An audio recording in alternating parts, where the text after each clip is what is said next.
In this video, I'll be talking about this little guy, what it is, what it does, and why you may want one.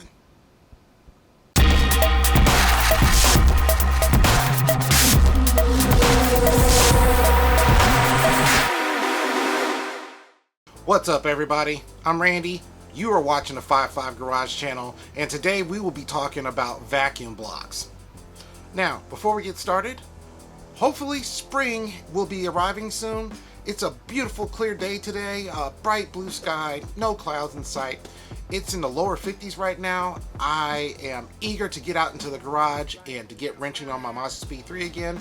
I have passed away the winter time watching a ton of Car Passion Channel and Speed Academy videos, and you know, they kept me so pumped and so eager. I am ready for myself to get back into the garage and get started making content for you all. So, with that said, let's get into what we're talking about today. And today's topic is vacuum blocks.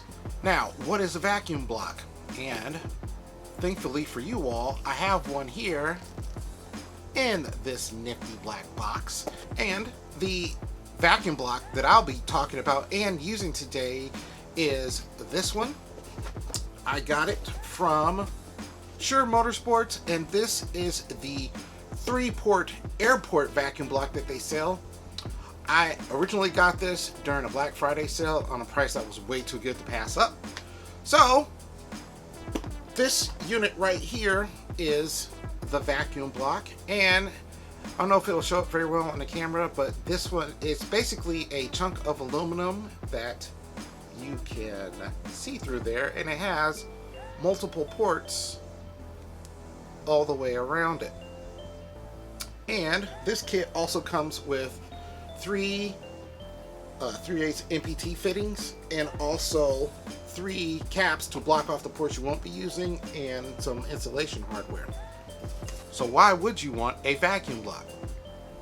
I got this little guy because I have some projects that are upcoming, wink wink, that will require me to be able to tap into a vacuum source. Now, I didn't want to just pipe in T-fittings into vacuum lines all over the place, because on a boosted car that can lead to some hard to track down boost leaks. So I got this little guy. Okay, to give you guys an idea of how I'm going to have this set up in my car, this port will be my incoming vacuum signal, and then this port will run to my bypass valve. And then later on, I can just add in fittings and have one going to my boost pressure gauge. I might even also run my boost control solenoid off of this. I haven't decided yet, but this gives me options that allows me to be able to do those things later on down the road. Okay, installation on this is fairly simple. You got 2 mounting points on the back. I think I am just going to drill 2 holes into my battery box and attach it there, and then if I decide to switch things up later on, I'll probably make a bracket of some sort so I can mount it somewhere else. But that in a nutshell is what a vacuum block is, what it does, and the reason why I needed one. So let's get started on that install. Alright, so here we are back out in the garage with the Mazdaspeed 3. Finally, spring is here.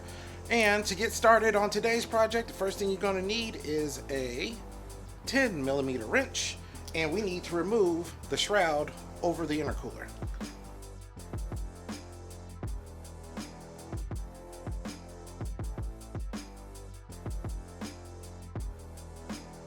Here is the vacuum block, and since we are working with metal on metal contacts, since these are made out of aluminum, even though they're MPT threads, I'm going to go ahead and put some thread sealer on here just to be safe, because I do not want to get a boost leak.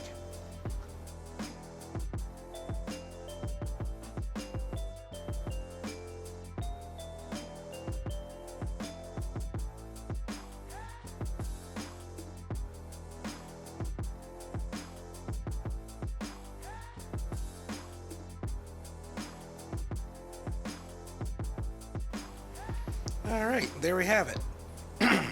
I have my 2 ports set up. I got my extra block off plugs all set in, so now we just have to mount this to the car.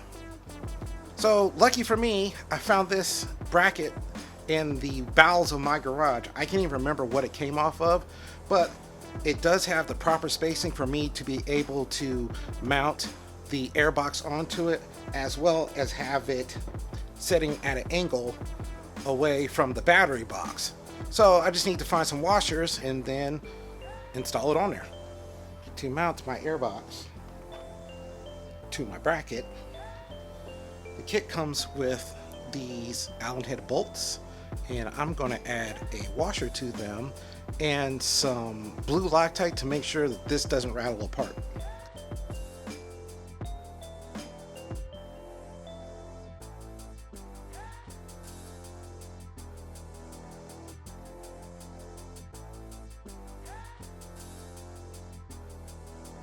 So now that I got my new hose hooked up to the intake manifold port, I'm going to snake it over to the vacuum block, measure out enough, probably about so. Now then I'll cut it here, and then I'm going to take the old bypass valve hose and run it from here over to the vacuum block.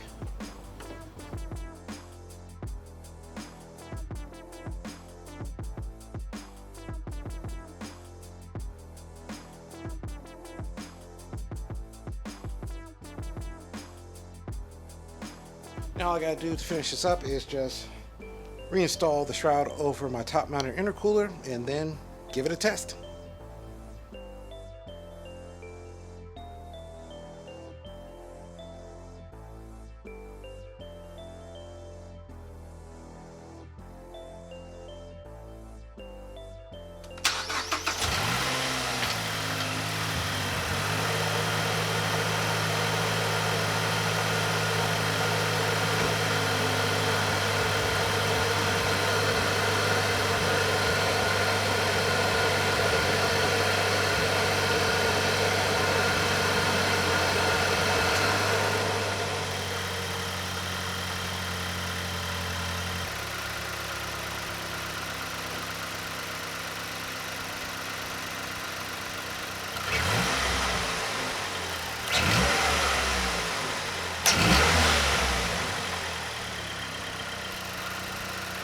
Since it's such a nice day and I'm already out here and I got the hood up, I think I'm going to go ahead and take the opportunity to install this. And this is a air intake hydro guard from a company called 6Speed. And basically what it is a very thin nylon mesh that goes over your air filter.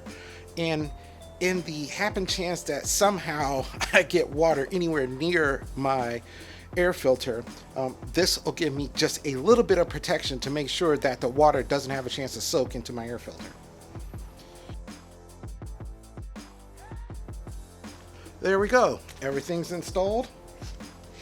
Got my new SURE Motorsports airbox in place. Got my line ran to my bypass blow-off valve, and I got the line from the intake manifold. Started the car up, wasn't any issues. I didn't have any check engine lights. I'm going to, after I get done filming this, I'm going to go and take the car for a little spin around the block, just to make sure I don't have any leaks under boost and such forth. And if I do, I will update you guys and let you know how everything turns out.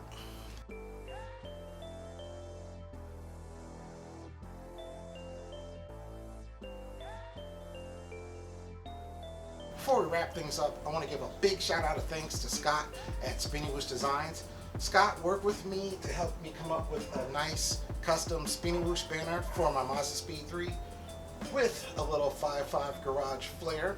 So definitely go check his website out at www.spinnywhooshgraphics.com, and there's lots of things you can choose from on the site. He's got custom decals, he's got t-shirts, he's got hoodies, and if you want something custom done, go ahead and drop him a line.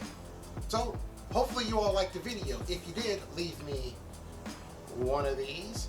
If you guys and gals are really enjoying the content, especially now that spring is here and I can finally get out and start working on this beast again, go ahead and make sure to click the subscribe button. I got a lot of cool stuff that's getting ready to drop and you're not going to want to miss that. So like I said earlier, it's a beautiful day. I've got a couple of things I need to check on this car since this is going to be like really the first time I'm able to get out and actually drive it. So I'm going to get started on that, and get started on that next video, and I will see you all next time. Wait. Oh. UPS here? I think UPS here is here for me. Alright, gonna get started. I was gonna get started, but UPS is coming to my door, so I'm gonna go answer that really quick because more parts.